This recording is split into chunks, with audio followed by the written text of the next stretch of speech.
A great opening week of the high school football season, Kent and Joy, and it is going into week 2. We've got a little bit of a scrambled up schedule this week, but our Super 10 rankings are here. Going to fly through these real quick. University Christian dropped a couple spots after a 27-12 loss to Raines last week. Still a good test for UC. I don't penalize them too much. Oakleaf in the rankings after a big win over Orange Park last week, 42-0. So Oakleaf and Coach Christopher Foy in the Super 10 rankings the first time this year. Bowls, one of the best games of week 1 last week. Unfortunately, they were on the wrong side of that. A 43-36 loss to St. Augustine, their first loss to St. Augustine since 1978. On the books for this week against Mandarin. That should be a good game if it gets played. A lot of hurricane fluidity with the schedules going on.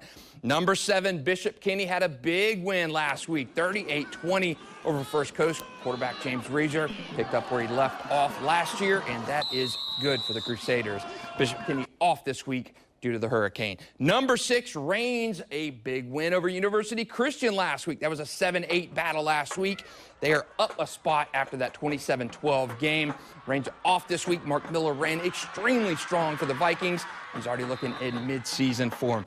Now, I had a little bit of a question with the top 5 rankings this week. Bradford, I had them at 2 last week, and through no fault of their own, they dropped back a little bit. They beat Baker County 12-0 last week, and their 10th defensive shutout in the last 15 games for Coach Jamie Rogers and the Tornadoes, but the teams above them had a little bit better performances, so that's why I moved Bradford down and these other teams up.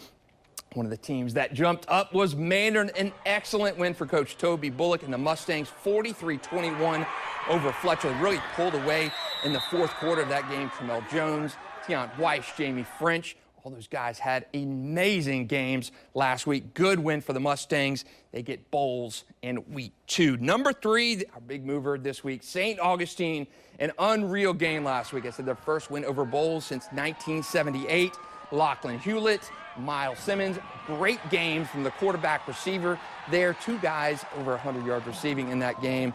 Great one for the Yellow Jackets. They are 43-36. Their game against St. Pete Gibbs this week has been canceled due to Hurricane Idalia. Number 2, Bartram Trail. Now, Bartram won 20-17 over Ponte Vedra last week, and people say that's not that impressive of a victory, but started the same way last season, a 1-touchdown win over the Sharks, and they went on to win their following 11 games by 15 points or more. So, again, maybe not impressive on the scoreboard, but again, Bartram Trail is Bartram Trail. Riley Trullo, Lathan Biddle, and canoe coach Corey Johns getting it done. And number 1, no change from last week, Trinity Christian.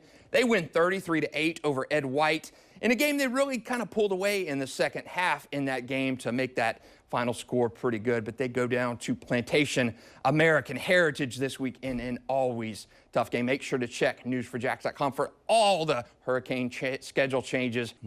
Now's a good time to remind you to subscribe to our Varsity podcast. You can find that at news4jax.com or wherever your favorite podcasts are found. Switching gears to the Jaguars. The Jaguars put the finishing touches on their 53-man roster on Tuesday afternoon, parting ways with 37 players to get down to the NFL limit. Among some of the notable moves were the decision to keep 7 wide receivers, including undrafted free agent Elijah Cooks. Some of the big names in the Jaguars cut list today: running back Snoop Connor, the second-year player, squeezed out of a crowded backfield, rookie Eric Hallett II, receiver Jacob Harris, former Riverside High School star DeQuan Jackson, converted defensive end, now a fullback Derek Parrish, tight end Garrett Prince, a little bit of a surprise there, and then third-string quarterback Nathan Rourke. That means some of the notables who were making the team. That's Elijah Cooks. He made it as the number 7 receiver, the undrafted free agent, one of the best success stories in camp so far. How about Baker County's own Cooper Hodges makes the team as a 7th-round draft pick. Second-year cornerback Gregory Jr. had a great training camp in preseason. He makes the list. And rookie Parker Washington, also one of those 7 receivers. For more Jaguars news and the full list of Jacksonville's cuts, check out news4jax.com. That'll do it for sports. Kent, Joy?